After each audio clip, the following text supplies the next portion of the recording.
Natin yung sardinas na ginawa ko. Ito yun. Dami kong ginagawa. Ayan. Paborito ko kasi yung sardinas. So, dahil nga panahon ng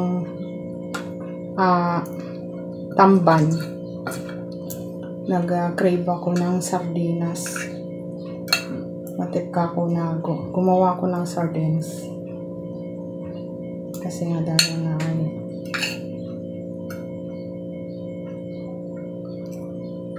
kain.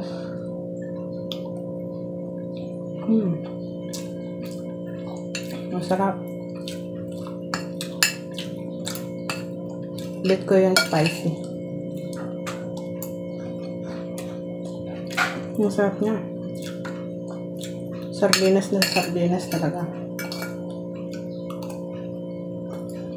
40 minutes ko lang siya sa pressure cooker. I mean, sandali lang pag pressure cooker. Tapos ang bake nyo ay fried rice. Ang sarap. Mas dito ang fried rice. Saka kape. Sarap.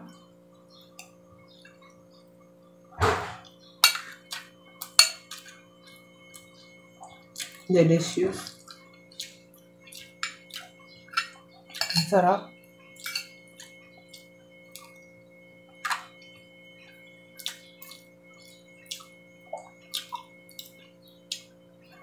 Mawiwili na ako na itong gumawa.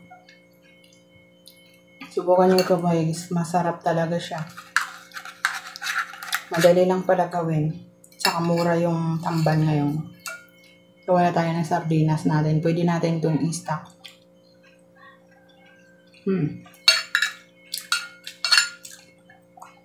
Hindi tayo magsisisi. Pag ito ang ginawa nyo, pwede rin i-stock. Lagay nyo lang sa isang container.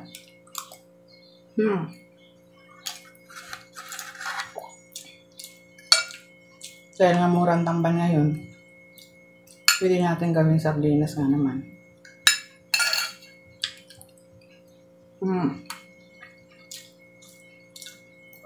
Sarap. Pati yung buto niya. Makakain mo. Delicious.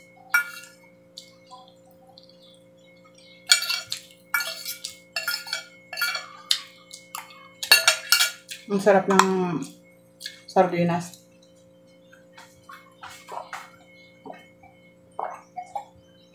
Bagay dito yung fried rice. Yung sinangag sa umaga. Tapos may kape. Ako, marami kang mga kanin na.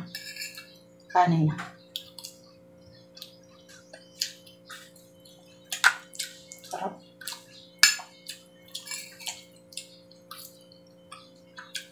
Mahilig ako sa tamban eh. Nahanap ko yung tamban na mas maano pa dito. Tama lang yung kanyang yung kanyang timpla. Parehas sa sardinas.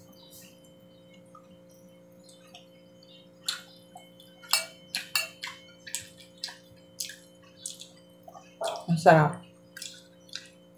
Kita mo nagpapapak na ako.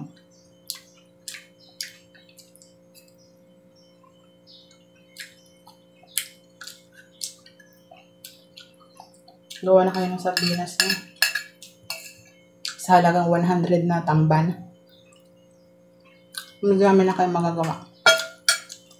Halagang 100 lang to. Na tamban.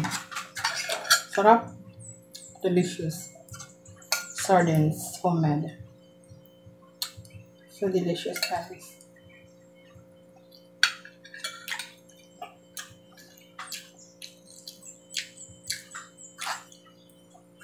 Haba kope.